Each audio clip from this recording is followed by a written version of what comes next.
Okay, everyone, so here we are back again with our test Google visualization. Well, we haven't made the test visualization yet, but we will very shortly. So we've gone through, at this point, steps 1 and 2, set document ready, load Google charting package. Now we have to load our data. So the data that we are going to use, we're going to use the same data as we used last time. You can find it, if you're looking for it, you can find it on the lore library page. There it is. Here we are. Okay, so I'm going to go ahead and download this. Just save it down into my GoogleViz folder. Whoops, there we go. Okay, and again, I'm going to set up my my get request, my get call, my jQuery call here, so that I can load that data. And so I'm going to say get. And I need to enter my file name, which I can just copy out of here. Right, so these first three steps that we're doing, right, are essentially always going to be the first 3 steps. We are always going to wait for the page to load. Then we're going to load our Google visualization library. Then we're going to load our data, and then we're going to make our chart. In fact, I would say almost all 4 of the steps are the same, basically. And again, because the Google visualization library supports so many different kinds of visualizations, we can really get kind of a lot of mileage out of this. And moving forward, once you've created this template, you can generate multiple charts just by saving a separate copy of the files and making the little tweaks that we'll look at this week or next about how to generate different visualizations within the visualization library. So I've got my unemployment data, and now I've got my data loaded, right? So then I have my callback. So again, this is the Marco, that's the Polo, and here we go down here. I always put these at the top. Okay, now remember that in this case, this Marco Polo, right, this is actually the envelope exercise we did. So what's actually being returned to us here is the data itself. And the data is unnamed when it comes back to us, so we need to give it a name. We need to make up a nickname to refer to it by in our data loaded function. And so I'm going to call this UMP data, okay? And again, as always, we're going to do a little console log here, make sure that we got our data okay. So, oops, wait, I forgot a parameter. Callback, and I need to tell it it's JSON, right? Okay, so, you know, if I hadn't remembered that, actually, if you have trouble, double check all your parameters. So now we have unemp data. Got to make sure all of that stuff matches up exactly. And let's try one more time. Yay! Okay, great. So I am a happy camper. I've got my library, I've got my data, I've got my page loaded, I've got all that stuff going. So now let's take a closer look at this data and how we can get it into the format that we need for Google visualization. So I am going to open up my, I'm going to go ahead and open up my data file. And for starters, I'm just going to sort of take a look at it and see how it compares to the format that Google Visualization Library wants. So, no, sorry, this is all wrong. This guy? Okay, so again, if I'm looking at this, at this data format that they have here, what I notice is that obviously each of these, right, because of the square brackets, is a list. And actually, if we look at the top and bottom, we see that it's actually a list of lists, okay? It's an array of arrays. So we know that an array or an object can also have arrays or objects inside of it, and that's exactly what we have happening here. And so what we're going to do is we need to transform the data that we got, which looks like this, right, into an array of arrays.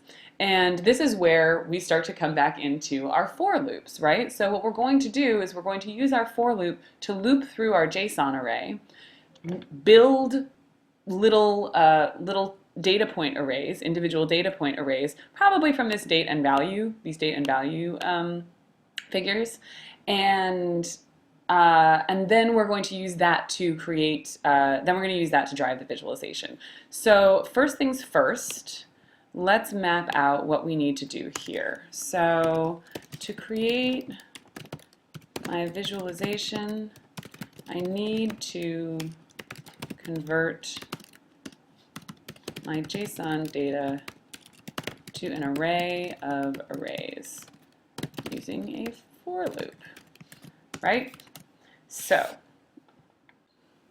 how are we going to write this for loop? Well, we always start out the same way. So I'm going to say var I equals 0, I is less than now.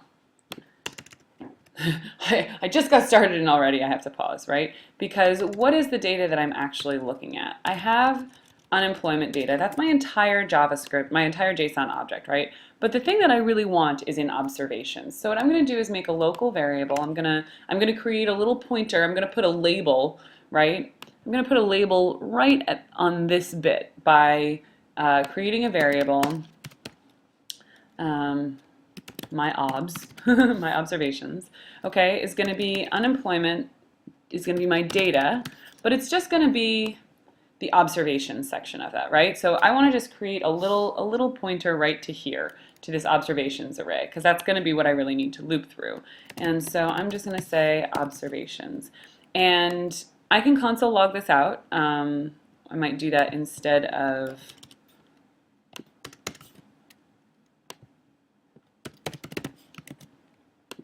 okay. And what of course I don't necessarily know, or I certainly don't want to count, is how many items there are in that array. So this is where we're definitely going to use the length property of our array to make sure that we just go through this as many times as we need to.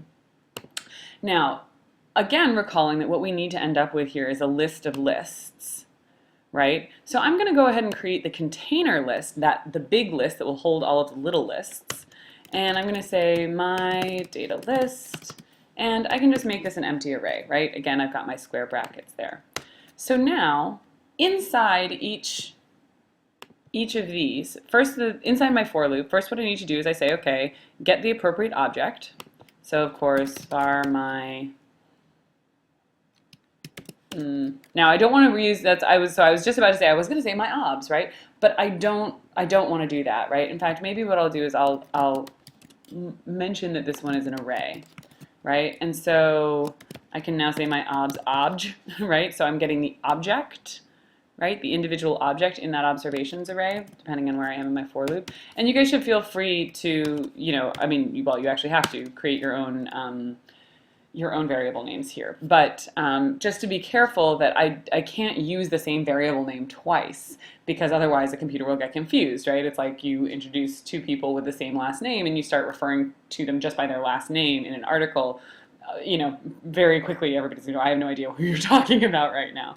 The computer will feel exactly the same way. So again, we're going to say, okay, so my obs array, I'm going to get this particular item.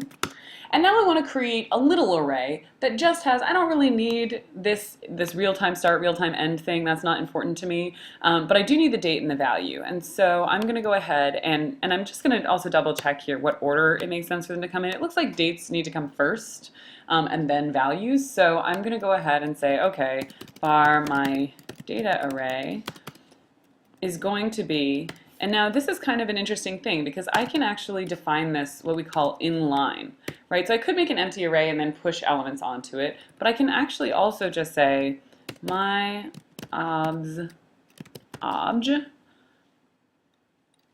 and what property do I need from that? I look back here and I say I need the date, .date, and my obj, it's not the best thing to spell, and I believe it's value, right? Value, great. And the final thing that I need to do is I need to put my data array into my data list. So I'm going to say my data list.push, right? That's the built-in method for add this thing to this array, my data array. Okay.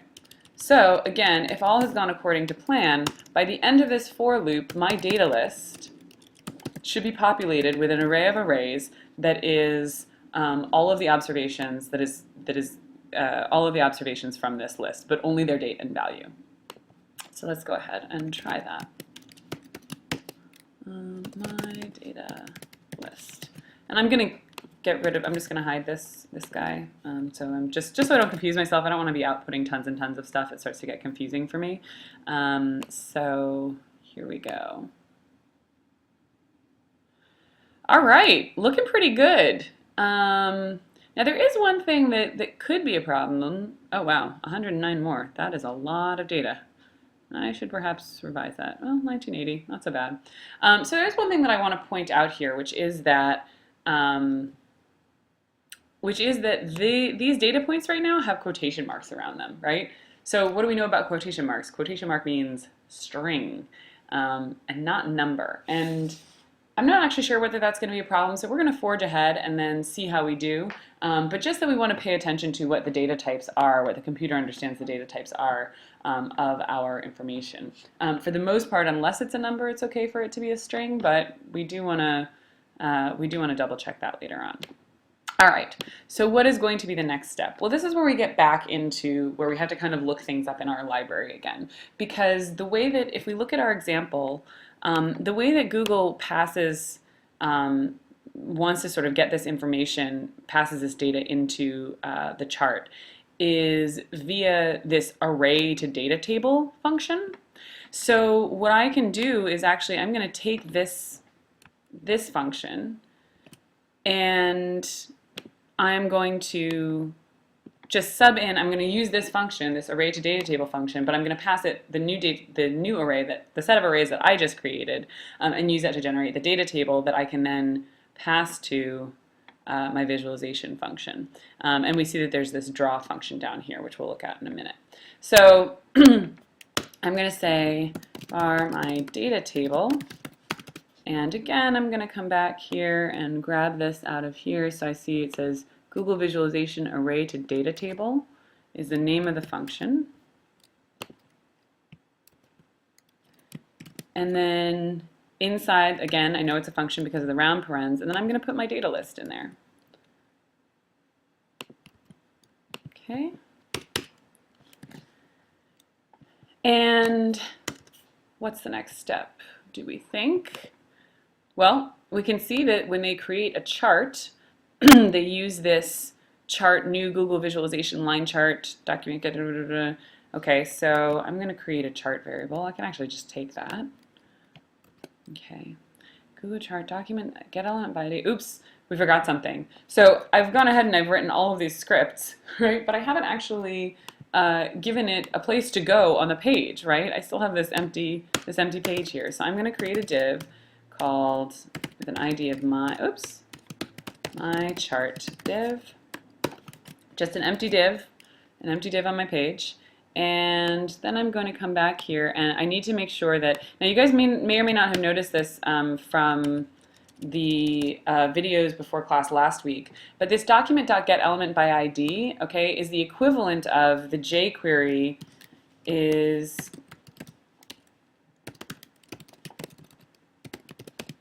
the equivalent of the jQuery, the $sign with the hashtag function is equivalent to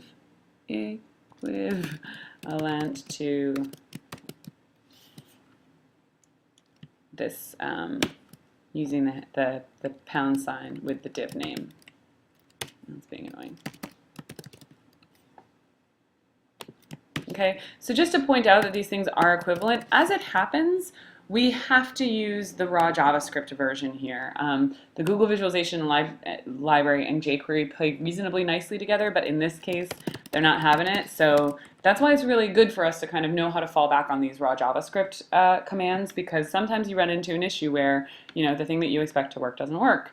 And now let's just see. So then the last one here, if I have just enough time to do this, is it's going to say chart draw data. Oops, I forgot my options. All right, I'll tell you what, we'll come back in a couple minutes and we'll do the last finishing touches on this before moving on.